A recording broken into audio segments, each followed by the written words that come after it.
मेरे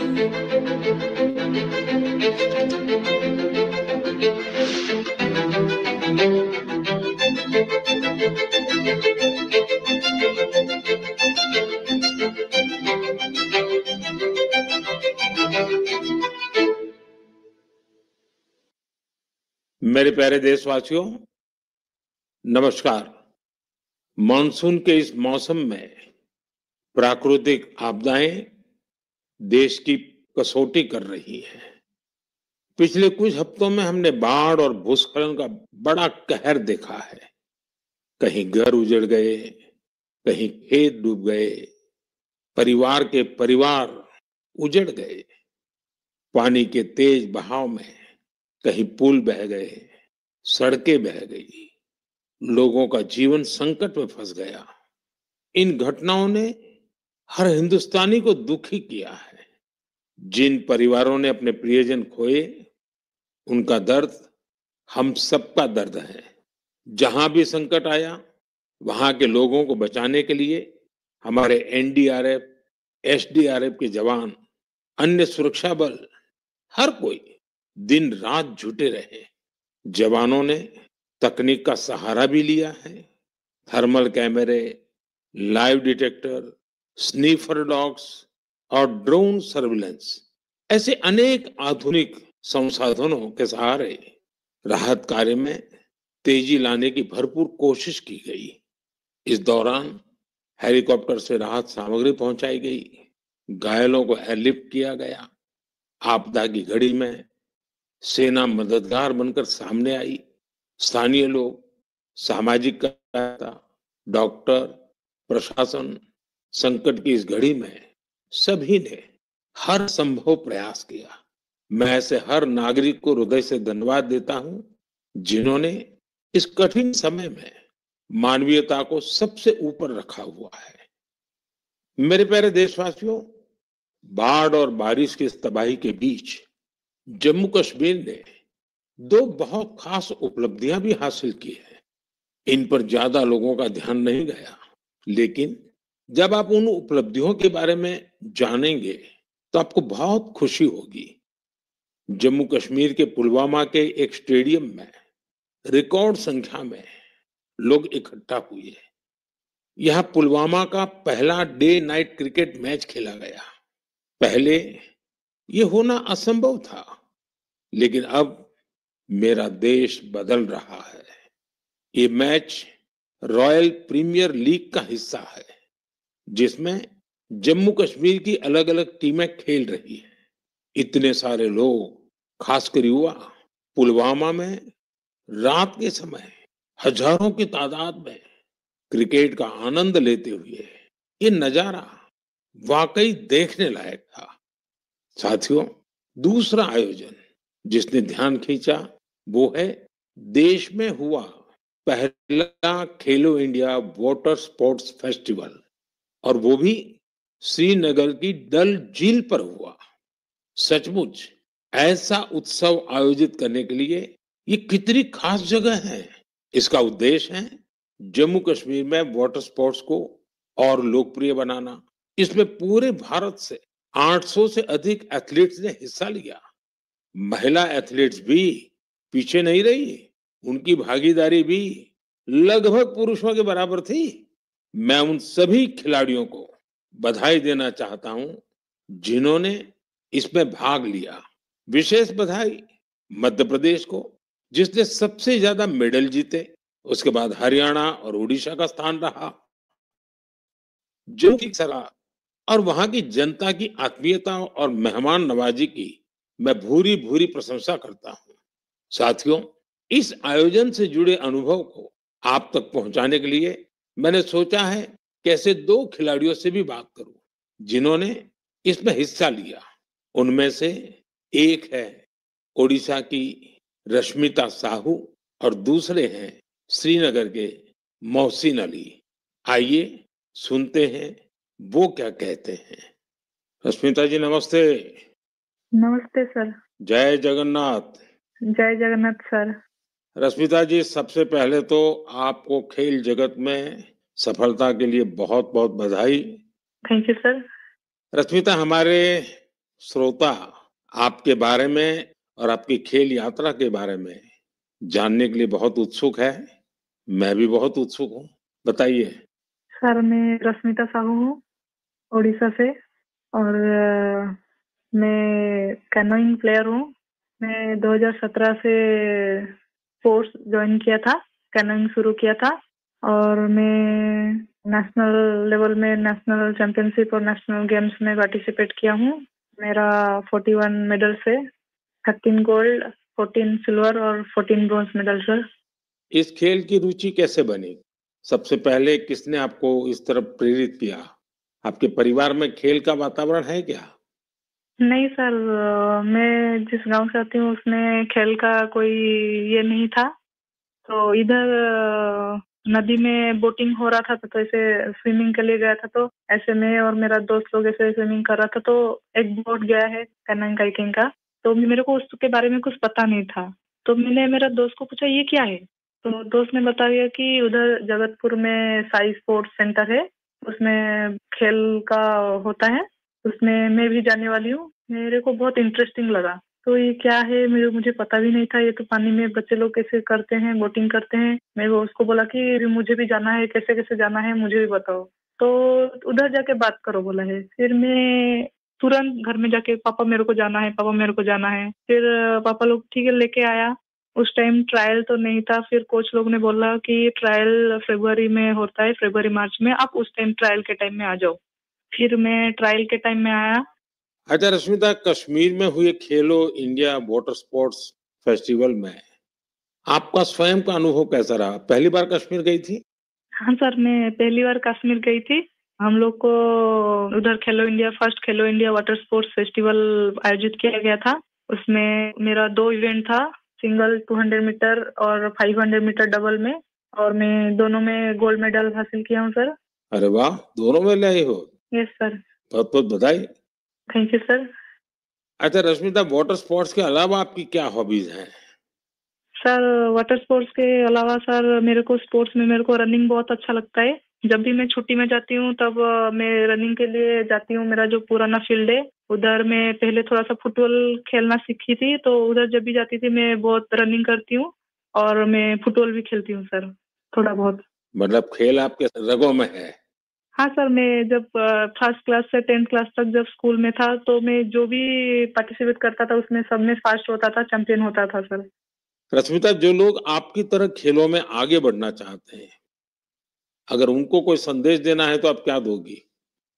सर बहुत सारे बच्चे, उनको घर से निकलना भी मना होता है। और लड़की हो बाहर में कैसे जाओगे। और किसी किसी का पैसा का दिक्कत की वजह से वो लोग खेल छोड़ रहे हैं। और ये जो खेलो इंडिया का स्कीम हो रहा है उसमें बहुत सारे बच्चों को पैसा का भी मदद मिलता है, और बहुत सारे बच्चों को बहुत सारे हेल्प मिल रहा है। उसके वजह से बहुत सारे बच्चे आगे जा पा रहे हैं। और मैं बोलूंगी सबसे कि खेल को छोड़ो मत, खेल से बहुत आगे जा सकते हैं। तो खेल तो एक खेल है, लेकिन उसमें शरीर का हर अंश स्वस्थ भी रहता है। और खेल को आगे लेके इंडिया को मेडल दिलवाना हमारा कर्तव्य है सर।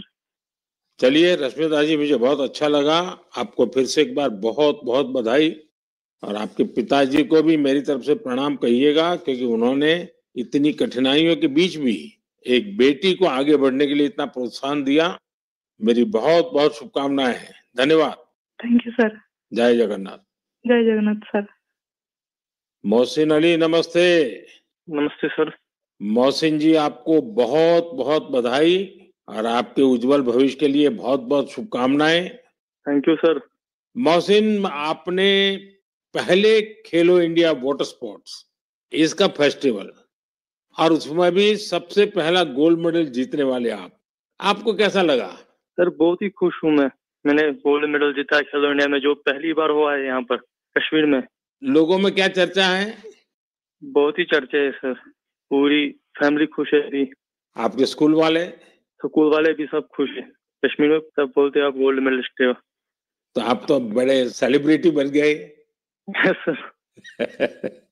अच्छा, वाटर स्पोर्ट्स की रुचि कैसे बनी और उसके फायदे क्या नजर आ रहे हैं आप? पहले बचपन में मैंने देखा वो बोट चलती हुई वहाँ पर डल लेक में। पापा ने बोला आप करोगे? हाँ मुझे भी शौक है। मैं भी फिर गया वहाँ पर सेंटर में मैडम के पास। फिर मैम ने मुझे सिखाया, बिल्किस मैम ने। अच्छा मोहसिन, पूरे देश के लोग आए थे, पहली बार वाटर स्पोर्ट्स का कार्यक्रम हुआ और वो भी श्रीनगर में हुआ, वो भी डल झील में हुआ।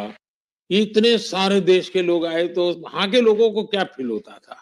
बहुत ही खुशी है सर, सब बोल रहे अच्छी जगह है, पूरा अच्छा है, यहाँ पर फैसिलिटी सब कुछ अच्छी है, सब यहाँ पर सब कुछ अच्छा रहा खेलो इंडिया में। तो आप कहीं खेलने के लिए कश्मीर के बाहर गए हैं कभी? मैं भोपाल गया हूँ, गोवा गया हूँ, केरला गया हूँ, हिमाचल गया हूँ। अच्छा, फिर आप तो पूरा हिंदुस्तान देख लिए है। Yes sir. अच्छा, इतने सारे खिलाड़ी वहां आए थे, यस सर। तो नए दोस्त बनाए कि नहीं बनाए? सर बहुत दोस्त बना दिए, एक साथ भी घूमे हम यहाँ पर, डल लेक में, लाल चौक में, पूरे जगह घूमे हम सर, पहलगाम भी गए थे। यस सर, पूरी जगह। देखिए, मैंने तो देखा है कि जम्मू कश्मीर में स्पोर्ट्स टैलेंट बड़ा गजब का है जी। Yes sir. हमारे जो जम्मू कश्मीर के नौजवान है, वो देश का नाम रोशन करे, इतना सामर्थ्य है उनके अंदर, और आपने करके दिखाया है। सर मेरा ड्रीम है ओलंपिक में मेडल जीतना, वही ड्रीम है। वाह, शाबाश। वही ड्रीम है सर। देखिए, आपसे सुन करके ही मेरे तो रोंगटे खड़े हो गए। सर अभी वही ड्रीम है मेरा, ओलंपिक में मेडल जीतना, देश के लिए नेशनल एंथम बजाना, बस वही ड्रीम है मेरा। मेरे देश का एक मजदूर परिवार का बेटा इतने बड़े सपने देखता है, मतलब ये देश बहुत आगे बढ़ने वाला है। सर बहुत आगे बढ़ने वाला है, हम शुक्रगुजार है इंडिया गवर्नमेंट का, जिनने इतना यहाँ पर खेलो इंडिया के यहाँ पर पहली बार हुआ है सर। तभी तो तुम्हारा स्कूल में भी जय जयकार चलता होगा। Yes sir.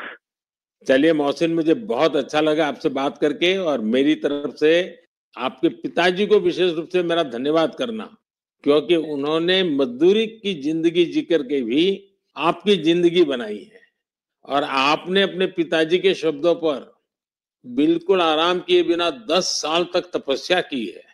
ये खिलाड़ी के लिए बहुत बड़ी प्रेरणा होती है, और आपके कोच को भी मैं बहुत बधाई देता हूं कि जिन्होंने आपके पीछे इतनी मेहनत की। मेरी तरफ से बहुत बहुत शुभकामनाएं, बहुत बहुत बधाई भैया। Thank you sir. नमस्कार सर। जय हिंद। साथियों, एक भारत श्रेष्ठ भारत की भावना देश की एकता, देश के विकास के लिए बहुत जरूरी है, और निश्चित तौर पर खेल इसमें बड़ी भूमिका निभाते हैं। और इसलिए ही तो मैं कहता हूं, जो खेलता है वो खिलता है। हमारा देश भी जितनी टूर्नामेंट खेलेगा उतना खिलेगा।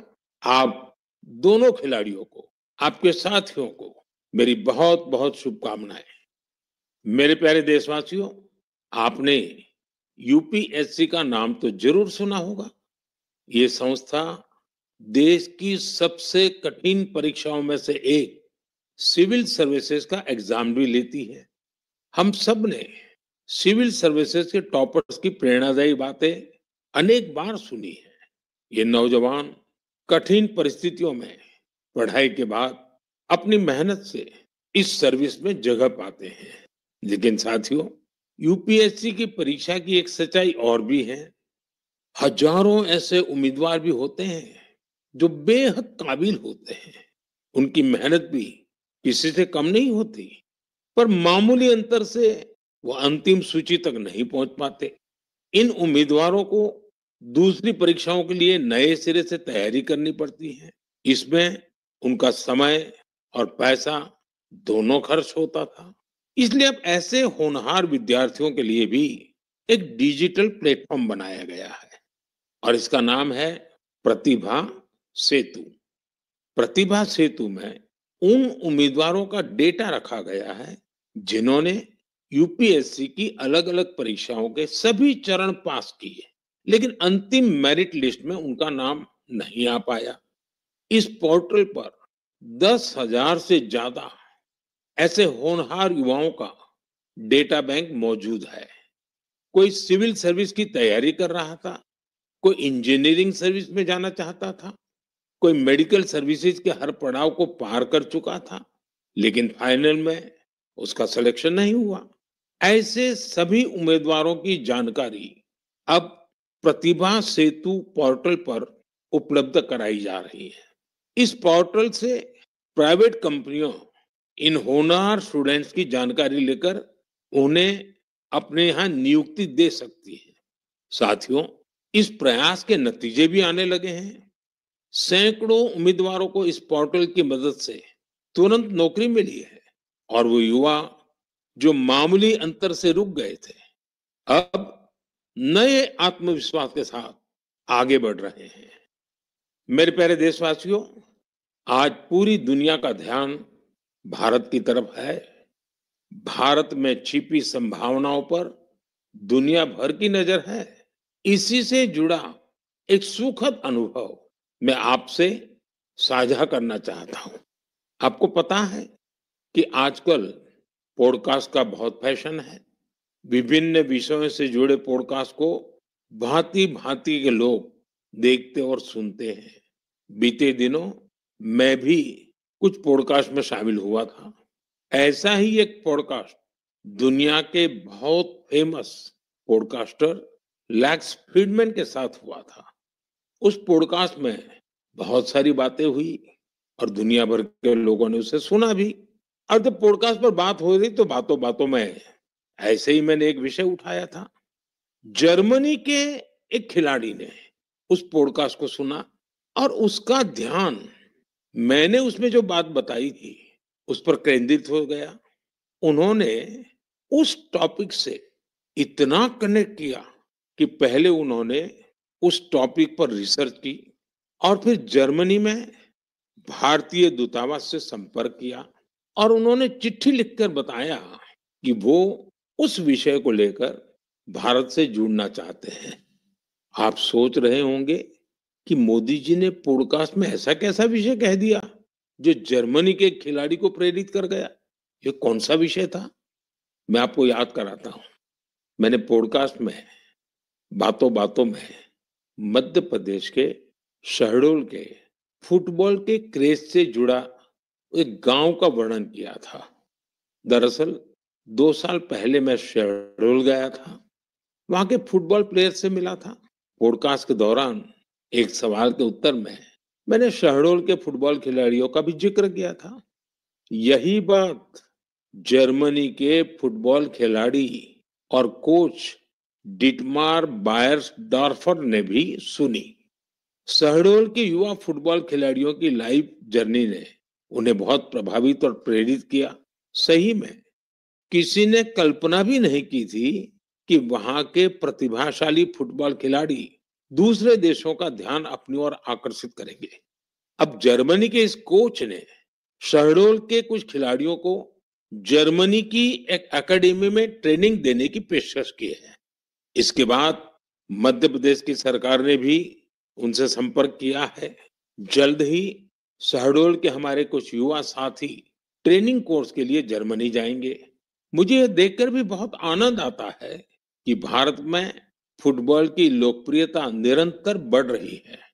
मैं फुटबॉल प्रेमियों से आग्रह करता हूं कि जब समय मिले वे शहडोल जरूर जाएं और वहां हो रहे स्पोर्टिंग रिवॉल्यूशन को करीब से देखें।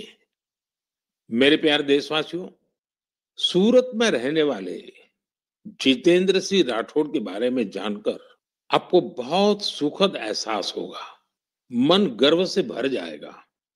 जितेंद्र सिंह राठौड़ एक सिक्योरिटी गार्ड है और उन्होंने एक ऐसी अद्भुत पहल की है जो हर देशभक्त के लिए बहुत बड़ी प्रेरणा है। पिछले कुछ वर्षों से वो उन सभी जवानों के बारे में जानकारियां जुटा रहे हैं जिन्होंने भारत माता की रक्षा में अपने प्राण न्योछावर किए हैं। आज उनके पास प्रथम विश्व युद्ध से लेकर अब तक शहीद हुए हजारों वीर जवानों के बारे में जानकारियां मौजूद है। उनके पास शहीदों की हजारों तस्वीरें भी हैं। एक बार एक शहीद के पिता की कही गई बातें उनके हृदय को छू गई। शहीद के पिता ने कहा था, बेटा गया तो क्या हुआ, वतन तो सलामत है ना। इस एक बात ने जितेंद्र सिंह जी के मन में देशभक्ति का एक अद्भुत जुनून भर दिया। आज वो कई शहीदों के परिवारों के संपर्क में है। उन्होंने करीब 2,500 शहीदों के माता पिता के चरणों की मिट्टी भी अपने पास लाकर रखी है। ये सशस्त्र बलों के प्रति उनके गहरे प्रेम और जुड़ाव का जीवंत उदाहरण है। जितेंद्र जी का जीवन हमें देशभक्ति की वास्तविक सीख देता है।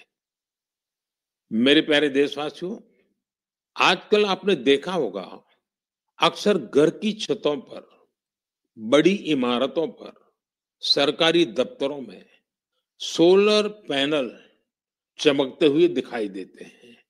लोग अब इसके महत्व को समझ रहे हैं और खुले मन से अपना रहे हैं। हमारे देश पर सूर्यदेव की इतनी कृपा है, तो क्यों न उनकी दी हुई उस ऊर्जा का पूरा उपयोग करें। साथियों, सोलर पावर से किसानों की जिंदगी भी बदल रही है। वही खेत, वही मेहनत, वही किसान, लेकिन अब मेहनत का फल कहीं ज्यादा है। ये बदलाव आ रहा है सोलर पंप से और सोलर राइस मिल से। आज देश के कई राज्यों में सैकड़ों सोलर राइस मिल लग चुकी है। इन सोलर राइस मिलों ने किसानों की आय के साथ ही उनके चेहरे की रौनक भी बढ़ा दी है। साथियों, बिहार की देवकी जी ने सोलर पंप से गांव की किस्मत बदल दी है। मुजफ्फरपुर के रतनपुरा गांव के रहने वाली देवकी जी को लोग अब प्यार से सोलर दीदी कहते हैं। देवकी जी, उनका जीवन आसान नहीं था। कम उम्र में शादी हो गई, छोटा सा खेत, 4 बच्चों की जिम्मेदारी और भविष्य की कोई साफ तस्वीर नहीं। लेकिन उनका हौसला कभी टूटा नहीं। वो एक सेल्फ हेल्प ग्रुप से जुड़ी और वहीं उन्हें सोलर पंप के बारे में जानकारी मिली। उन्होंने सोलर पंप के लिए प्रयास शुरू किए और उसमें सफल भी रही। सोलर दीदी के सोलर पंप ने इसके बाद जैसे गांव की तस्वीर ही बदल दी। जहां पहले कुछ एकड़ में जमीन की सिंचाई हो पाती थी, अब सोलर दीदी के सोलर पंप से 40 एकड़ से ज्यादा क्षेत्र में पानी पहुंच रहा है। सोलर दीदी के इस अभियान में गांव के दूसरे किसान भी जुड़ गए हैं। उनकी फसलें हरी भरी होने लगी है, आमदनी बढ़ने लगी। साथियों, पहले देवकी जी की जिंदगी 4 दीवारी के भीतर सिमटी हुई थी, लेकिन आज वो पूरे आत्मविश्वास से अपना काम कर रही है।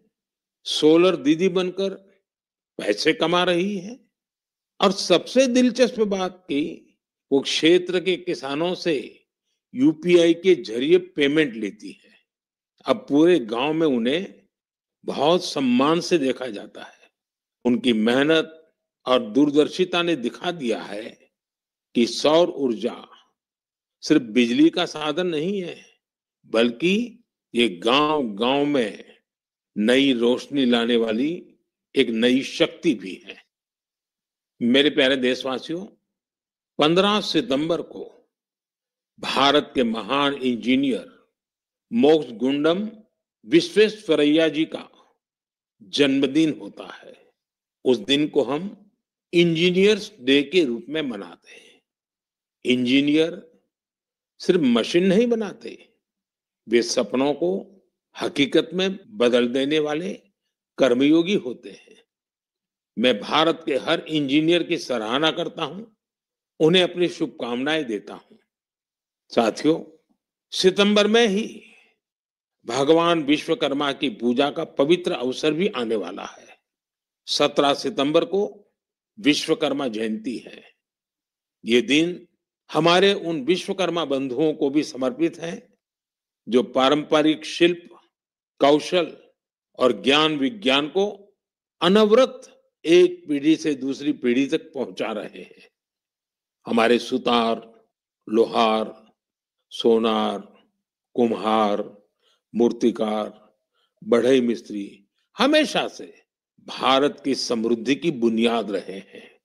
हमारे इन विश्वकर्मा बंधुओं की मदद के लिए ही सरकार ने विश्वकर्मा योजना भी चलाई है। साथियों, अब मैं आपको एक ऑडियो रिकॉर्डिंग सुनाना चाहता हूं। तो ये जो मानपत्र में आपने लिखा है कि स्टेटों के बारे में मैंने जो कुछ किया या हैदराबाद के बारे में हमारी गवर्नमेंट ने जो कुछ किया, ठीक है किया, लेकिन आप जानते हैं कि हैदराबाद का किस्सा इस तरह से हमने किया, उसमें कितनी मुसीबत थी।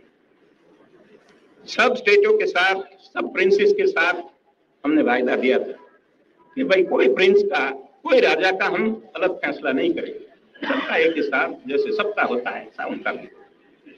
लेकिन उनके लिए हमने वहां तक अलग समझौता किया।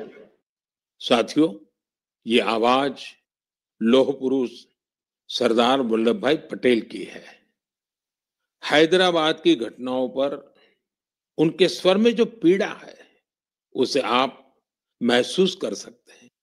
अगले महीने सितंबर में हम हैदराबाद लिबरेशन डे भी मनाएंगे। ये वही महीना है जब हम उन सभी वीरों के साहस को याद करते हैं जिन्होंने ऑपरेशन पोलो में हिस्सा लिया था। आप सबको मालूम है कि जब अगस्त 1947 में भारत को आजादी मिली तो हैदराबाद अलग ही स्थिति में था। निजाम और रजाकारों के अत्याचार दिन ब दिन बढ़ते जा रहे थे। तिरंगा फहराने या वंदे मातरम कहने पर भी मौत के घाट उतार दिया जाता था। महिलाओं और गरीबों पर अत्याचार किए जाते थे। उस समय बाबा साहब आम्बेडकर ने भी चेतावनी दी थी कि ये समस्या बहुत बड़ी बनती जा रही है। आखिरकार सरदार पटेल ने मामले को अपने हाथ में लिया। उन्होंने सरकार को ऑपरेशन पोलो शुरू करने के लिए तैयार किया। रिकॉर्ड समय में हमारी सेनाओं ने हैदराबाद को निजाम की तानाशाही से आजाद कराया और उसे भारत का हिस्सा बनाया। पूरे देश ने इस सफलता का उत्सव मनाया। मेरे प्यारे देशवासियों, आप दुनिया के किसी भी कोने में चले जाएं, वहां आपको भारतीय संस्कृति का प्रभाव देखने को जरूर मिलेगा। और ये प्रभाव केवल दुनिया के बड़े शहरों तक सीमित नहीं है, बल्कि इसे छोटे छोटे शहरों में भी देखा जा सकता है। इटली के एक छोटे से शहर कैंप रोतोंडो में ऐसा ही देखने को मिला है। यहाँ महर्षि वाल्मीकि जी की प्रतिमा का अनावरण किया गया। इस कार्यक्रम में वहां के स्थानीय मेयर सहित क्षेत्र के अनेक अहम व्यक्ति भी शामिल हुए। कैंप रोतोंडो में रहने वाले भारतीय मूल के लोग महर्षि वाल्मीकि जी की प्रतिमा लगने से बहुत खुश हैं। महर्षि वाल्मीकि के संदेश हम सभी को बहुत प्रेरित करते हैं। साथियों, इस महीने की शुरुआत में कनाडा के मिसिसागा में प्रभु श्री राम की 51 फीट ऊंची प्रतिमा का भी अनावरण किया गया है। इस आयोजन को लेकर लोगों में बहुत उत्साह था। सोशल मीडिया पर प्रभु श्री राम की भव्य प्रतिमा के वीडियोज खूब शेयर किए गए। साथियों, रामायण और भारतीय संस्कृति के प्रति ये प्रेम अब दुनिया के हर कोने में पहुंच रहा है। रूस में एक मशहूर स्थान है व्लादिवोस्तोक। बहुत से लोग इसको ऐसी जगह के रूप में जानते हैं जहां सर्दियों में तापमान -20 से -30 डिग्री सेल्सियस तक गिर जाता है। इस महीने व्लादिवोस्तोक में एक अनूठी प्रदर्शनी लगी। इसमें रूसी बच्चों द्वारा रामायण की अलग अलग थीम पर बनाई गई पेंटिंग्स को भी शोकेस किया गया। यहाँ पर एक कंपटीशन का भी आयोजन हुआ। दुनिया के अलग अलग हिस्सों में भारतीय संस्कृति के प्रति बढ़ती जागरूकता देखकर वाकई बहुत प्रसन्नता होती है। मेरे प्यारे देशवासियों, मन की बात में इस बार इतना ही। इस समय देश भर में गणेश उत्सव की धूम है। आने वाले दिनों में बहुत सारे त्योहारों की रौनक होगी। उन त्योहारों में आपको स्वदेशी की बात कभी भी भूलनी नहीं है। उपहार वही जो भारत में बना हो, पहनावा वही जो भारत में बुना हो, सजावट वही जो भारत में बने सामान से हो, रोशनी वही जो भारत में बनी झालरों से हो, और भी ऐसा बहुत कुछ। जीवन की हर जरूरत में सब कुछ स्वदेशी हो। गर्व से कहो ये स्वदेशी है, गर्व से कहो ये स्वदेशी है, गर्व से कहो ये स्वदेशी है। इस भाव को लेकर हमें आगे चलना है। एक ही मंत्र, वोकल फॉर लोकल, एक ही रास्ता, आत्मनिर्भर भारत, एक ही लक्ष्य, विकसित भारत। साथियों,